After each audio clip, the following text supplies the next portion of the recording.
Talking a little Big Ten championship football with our guy, the great Gus Johnson, the voice of college football on the Fox Sports Network. Gus, how you doing, my friend? Hey, boys, what's going on here in Indy? Just got through, we're leaving the stadium right now, as a matter of fact. So, looking forward to this game, man. A lot of excitement in Indy about tomorrow's big football game. Now, Gus, before the football game, do you go get yourself a shrimp cocktail from St. Elmo's when you're in Indianapolis? Oh, there it is. You know, hey, man. You know what? If I got sinus problems, I'd definitely go do that. You know? Well, it's cold up there. I remember the first time I had one of those Billy Crackers. You know, you should try the shrimp. I've bit into that thing, man. Boy, I felt like I was getting ready to go to the moon. That's great. You are absolutely correct, man. First time I went there was with Marcus Pollard, my brother-in-law, man, in Indianapolis, and I was like, this thing got a little heat to it. It's got a little heat to it. Hey, Gus, before we look at the Purdue game, I want to ask you, what a day in Columbus last week for Michigan and for Fox, too. I mean, 17 million viewers for Michigan and Ohio State. Not only the most watched regular season college football game since 2011, but 11 million more viewers than any college football game last weekend. What does that tell you about the job that these two teams are doing, Michigan and Ohio State, and those national brands, and what you guys are doing with Fox College football? Michigan. Well, I don't think it had anything to do with us. I think it's, like you said, Michigan and Ohio State, and you have to give a lot of credit. I give a lot of credit to Ohio State, and here's why. When Michigan was down, under Urban Meyer, they still kept the rivalry at the forefront of their mind, meaning, it was that team up north, and, we don't like Michigan, and, we got to beat Michigan first. That's the number one thing on our schedule. They kept it going, and it gave Michigan some time to get back to where they used to be, and now with both teams doing such a good job going into that game undefeated. We peaked at 20 million people. So at one time, 20 million people were watching, but then the Wolverines were so dominant in the second half, I guess some of them turned the channel. So it's just wonderful to see two of the legendary teams in college football playing their best football, and we're just lucky. Well, we're not lucky. Our executives did a great job of making sure that we retain the Big Ten rights. We get a chance to see that game every year. So, hopefully as time goes on, we'll have more matchups like that. Like, for example, if they get rid of these divisions, we could see say if they had gotten rid of the divisions this year, we'd see a rematch of Michigan-Ohio State tomorrow. And that's going to happen in the future, and I think that's going to be exciting. Gus, always a pleasure to talk to you. And first and foremost, I got to say, what up, though, to my fellow Detroit cat. You know what time it is, Gus. Always a pleasure to have you on the show. You're absolutely right, man. You talk about Michigan. Ohio still kept that rivalry up. It was always in their forefront, whether they were talking about the clock in the weight room or that team up north, the gold pants, the Buckeye nuts on the helmets, exactly. But now it's flipped because I believe Michigan cares more about the rivalry than Ohio State. They've got a little bit more transactional. But I got another question. You were in Ann Arbor in 2015, the infamous trouble with the snap game. Talk about where Jim Harbaugh was in that moment in 2015 to where Jim Harbaugh is this past Saturday in Columbus, winning by 22 and going back to the Big Ten championship for the second year in a row. I just think that Jim Harbaugh is one of the greatest coaches in America, whether it be pro or college. And if you go to any business school in the country, they're going to tell you that it takes at least 5 years to yield a profit when you start a new business.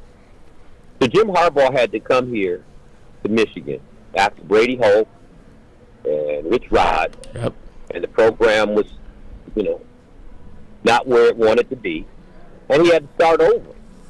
And he started over quickly. If you look at his schedule, he's got the first 2 or 3 years, he won 10 games.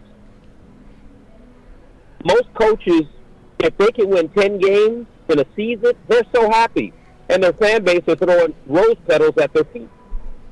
But beating Ohio State was the most important thing, and for Michigan, it is the most important thing. And I just think Coach Harbaugh has just done such a wonderful job. And it bothers me sometime during that COVID year when the fan base turned on him. It really bothers me because, ironically, now that Ryan Day has lost 2 straight games to Michigan, you can see the writing on the wall that they're ready to turn on him. And most likely, I'm sure that next year when Ohio State goes into Ann Arbor to play the Wolverines with a new quarterback, because C.J. Stroud most likely is going to leave, there's a high probability that Michigan is going to win that game, and that could be 3 straight losses to the Wolverines for Ohio State, and they're going to want to run him out of there. And they may run him out of there if that happens. That's what they're talking about. I mean, even in Ohio State, I was watching Ohio State TV after the game on Saturday, and some of the commentators, former Buckeyes, were saying if Ryan Day loses that game next year, he gets fired. Now, this is a young coach, he's talented, and they're already ready to turn on him. But it's Michigan and it's Ohio State. It's a whole different deal. But I really credit Coach Harbaugh with the way he built the team. I mean, Braylon, in that half, it's masterful. They beat them up, but not just masterful. They beat them up. They brutalized. Yeah, they did. That offensive line, no. Now, can they do that if they get a chance to play Georgia? I don't know. But I just think that Coach Harbaugh is just wonderful. He's quirky. Personality is quirky. That's one way to put it. Yeah, that's one way to put it. Yeah. Hey, I talk for a living, and I'm from the West Side of Detroit. So I know what I. 100%, Gus. You and I both.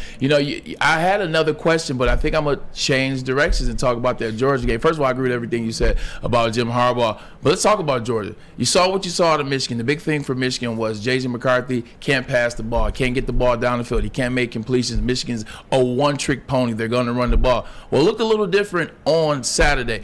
After Saturday's performance by J.J. McCarthy, Cornelius Johnson, and Donovan Edwards, do you have faith that Michigan has enough to beat the reigning defending national champs in Georgia? No.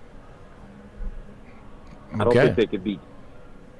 What specifically is the reason outside of Jalen Carter, who's ridiculous? Too fast, too physical, too disciplined, and at the same time with the psychological advantage of being the defending national champ.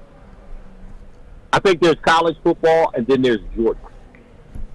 I just think that Michigan would have to play their best game ever. It will be a Herculean task.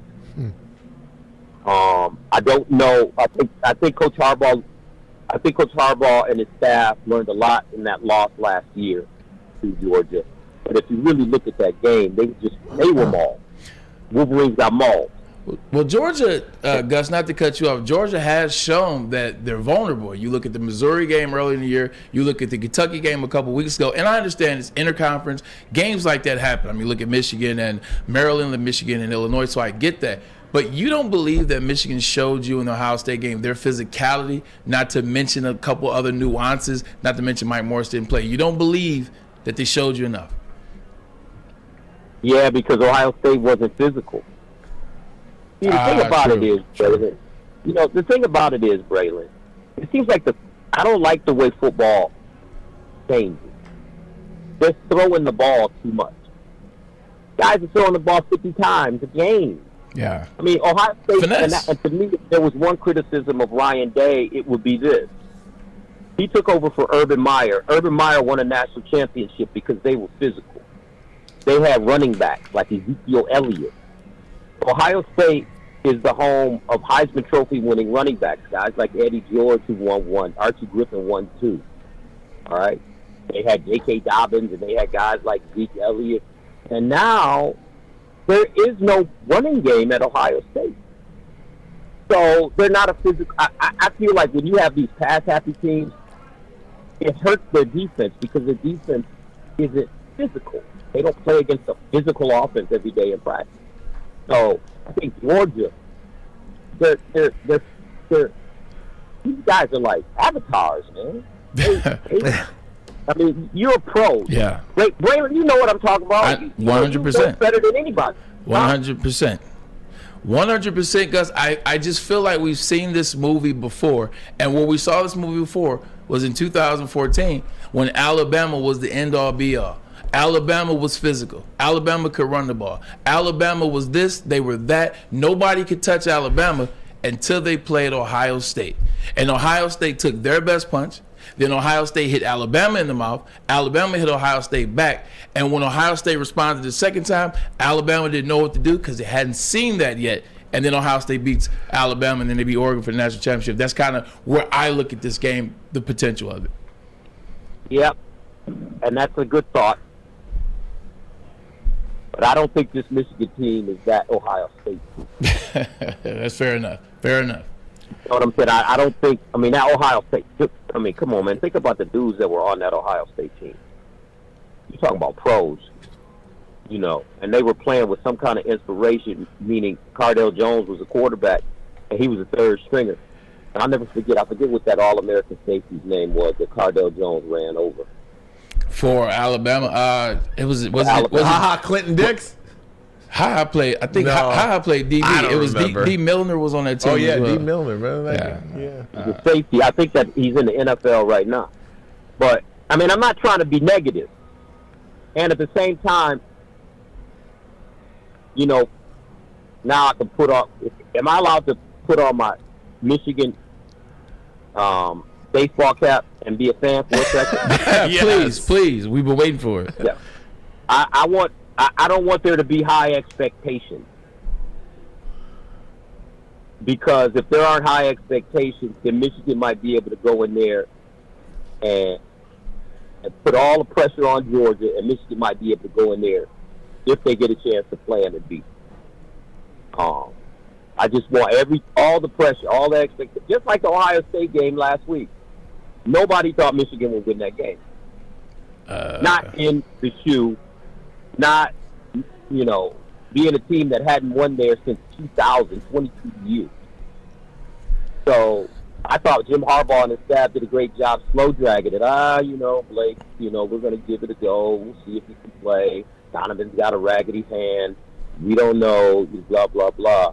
And then they went in there and you know, came off the top rope. Yes, they did. Hey, Gus, we're looking forward to the fist bump tomorrow night, man. I'll tell you, it's been a long time since Michigan has won back-to-back Big Ten championships. They have a shot to do it tomorrow night on Fox 2 locally here, and we'll be listening for the call. We certainly appreciate your time doing this with us from time to time when you guys have Michigan or the Lions or whoever you have. So thanks so much, my friend. All right, how about my Lions, man? We're playing a lot better. Telling you, Gus. Gus. Who do we have? Who do we have this Jacksonville. week? Jacksonville. Just, I'm gonna tell you something right now. You're gonna hang up the phone on me. You ready? What? They're gonna go 5-1 in these last 6 and sneak into the playoffs.